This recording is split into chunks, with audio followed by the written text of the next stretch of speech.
Hey everyone, welcome to our journey into the world of the rich and savvy. But this isn't your typical story about luxury and extravagance. Instead, we're uncovering the smart, sometimes surprising ways the wealthy save money. And guess what? These secrets can work for you too. Did you know that despite popular belief, 90% of millionaires are self-made? That's right, they didn't just get lucky, they made smart choices. And here's something even more shocking. A lot of millionaires are actually quite frugal. They know something crucial about money that most of us overlook. In this series, we're diving into 6 powerful strategies used by the rich to save and grow their wealth. From buying quality over quantity to the art of negotiation, these are tricks and tips that anyone can use. We're talking real practical advice, no get-rich-quick schemes here. So, are you ready to see how the rich really live and save? Let's peel back the curtain and learn the money-saving secrets that could change your financial future. Trust me, you don't want to miss this. Chapter 1. Quality over quantity. Let's kick things off with a really neat idea. Buying high-quality stuff. You know, the kind that lasts ages. Ever heard of buy it for life? Well, it's a favorite mantra among the rich. They prefer one great thing that lasts over 10 that don't. Think about a pair of shoes. Buy a cheap pair and you might need new ones every year. But a well-made pair? That could last you a decade. Did you know that, on average, a quality item can outlast a cheaper version by up to 4 times?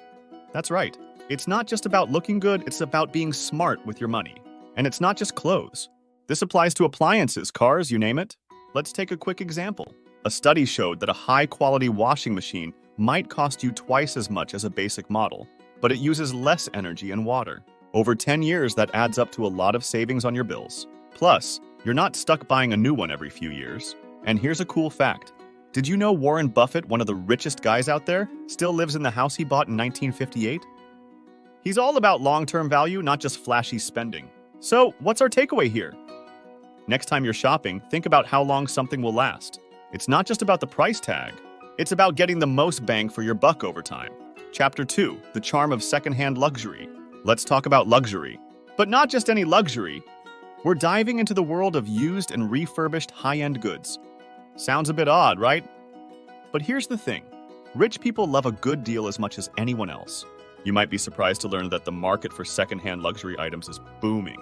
We're talking about a $25 billion industry, and it's growing fast. Why? Because buying used or refurbished doesn't mean settling for less. Take cars, for example. A new car loses about 20% of its value the moment you drive it off the lot. But a slightly used luxury car? That's a sweet spot. You get all the perks without that initial price drop. And it's not just about cars. Designer clothes, watches, handbags, you name it. There are entire websites dedicated to pre-loved luxury items. They're authentic, in great condition, and way more affordable. Here's a fun fact. A study found that certain used luxury handbags actually increase in value over time. Talk about a smart investment. But it's not just about saving money. It's about being sustainable too. Buying used means less waste, and that's something we can all feel good about. So the next time you're eyeing something fancy, remember, new isn't always better. Sometimes the smartest luxury is a second-hand one. Chapter 3. Smart tax savings. All right, let's get into something a bit less flashy but super important. Tax-advantaged accounts. Now, I know tax stuff can sound a bit dull, but hear me out. It's actually a secret weapon for saving money, and the wealthy are all over it. Have you heard of IRAs or 401ks? They're like piggy banks that the taxman can't touch right away. And there's more, like health savings accounts, HSAs. These accounts let you put away money before taxes, which means you save more of your hard-earned cash. Here's a cool fact. If you start an IRA at age 30 and contribute $5,000 annually, by the time you hit 65, you could have over $1 million saved up. That's the magic of compound interest and tax savings working together. But it's not just for the oldies. Even young people are getting into HSAs. Why? Because they're triple tax advantaged. You put money in tax-free, it grows tax-free, and you can withdraw it tax-free for medical expenses. And let's not forget 529 plans for education. They're like 401ks but for college savings. Some states even give you a tax break just for contributing. So what's the big lesson here? Don't let your money get gobbled up by taxes if you can help it. Be smart, use these accounts, and watch your money grow. Chapter 4.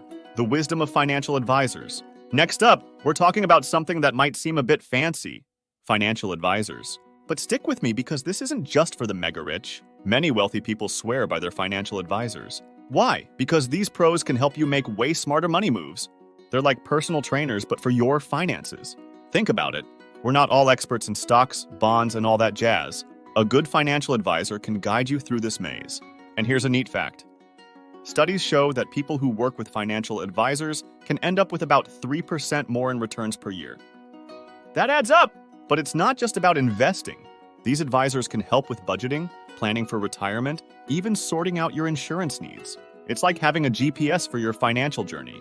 And don't think you need millions in the bank to get one. Nowadays, there are advisors for all sorts of budgets. Some even work online, cutting down costs. Here's a tip. When looking for an advisor, check if they're a fiduciary. That means they're legally required to put your interests first. It's like having a money buddy who's got your back. So, our takeaway? Consider getting some expert advice. It might just be the best investment you make in yourself. Chapter 5. Investing in Experiences. Now, this might surprise you, but many wealthy folks aren't just splurging on fancy things. They're investing in experiences. Why? Because experiences like travel or learning something new can make us happier than just buying stuff. Think about it. How long does the thrill of a new gadget last? Maybe a few weeks? But memories from a great trip or a cooking class you took? Those can last a lifetime. And here's something interesting. A study found that people who spend money on experiences are generally happier than those who buy material items. It's not just about big, expensive trips either. It can be as simple as going to a concert, trying out a new restaurant, or even just taking a day trip somewhere. The key is creating meaningful memories. The rich get this. They know that happiness doesn't come from just accumulating things. In fact, some of the wealthiest people are known for their adventurous spirit, not just their bank accounts. So the takeaway from this chapter? Next time you're about to buy something, ask yourself, could this money give me a memorable experience instead? Chances are it's the experience that you'll treasure more. Chapter 6. The Art of Negotiation. And finally, we talk about a skill that can save you a ton of money. Negotiation. This might seem a bit intimidating, but it's actually something many wealthy people do regularly. They understand that prices aren't always set in stone. Here's an eye-opening fact. A survey found that only about half of Americans have tried negotiating for a lower price on something in the past year. But those who did saved an average of over $300. That's a lot of money left on the table. Negotiating isn't just for flea markets or car dealerships. You can negotiate on your cable bill, furniture, even medical bills. The key is to be polite but firm and do your homework.